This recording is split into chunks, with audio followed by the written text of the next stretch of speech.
Hello everyone. Today the topic is disorders of glycolysis.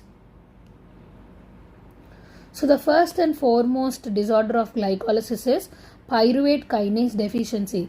This is the most common enzyme deficiency that is present out of all the enzymes present in glycolysis. So generally pyruvate kinase is the enzyme that is catalyzing the reaction between phosphoenol pyruvate to get converted into pyruvate. So because of the absence of this, there is no conversion of phosphoenol pyruvate to pyruvate and there is no glycolysis. So because of this enzyme deficiency, there is no glycolysis happening and that causes energy deficit inside the RBC. That causes energy deficit inside the RBC, causing lysis of the RBC.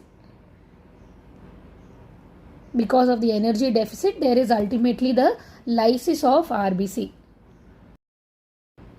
And lysis of the RBC, because the red blood cells get lysed, there will be pallor and there will be increased degradation of the RBC, leads to increased bilirubin in the blood cells that ultimately leads to icterus, and anemia also leads to lethargy, fatigue, and to compensate the production there will be splenomegaly. So these will be the clinical features in this condition. Because of the lysis of the RBC, there will be pallor, there will be icterus because of increased bilirubin formation, and there will be lethargy, fatigue, and also splenomegaly. And diagnosis can be mainly done by increased serum bilirubin. Increased serum bilirubin test can be done for diagnosis, and another special test that can be done is osmotic fragility of RBC.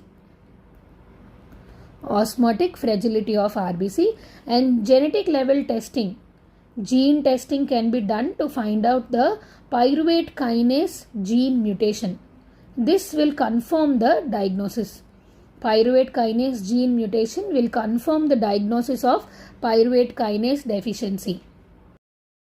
Another enzyme deficiency that is seen in glycolysis is hexokinase deficiency. This is an autosomal recessive disorder. The hexokinase is an enzyme that catalyzes the conversion or the phosphorylation of glucose to glucose 6-phosphate. So because of the deficiency of the enzyme, there is no glycolysis inside the RBC.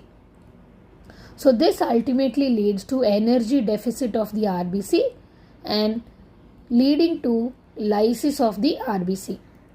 So ultimately whenever there is no energy, the red blood cells will be lysed. So clinical features in these patients will be anemia because of continuous lysis, and there will be recurrent episodes of jaundice.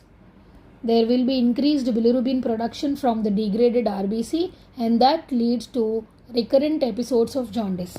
The patient can also present with splenomegaly. So these are the two enzyme deficiencies that is seen most commonly in glycolysis. One is pyruvate kinase deficiency and the other is hexokinase deficiency. Thank you.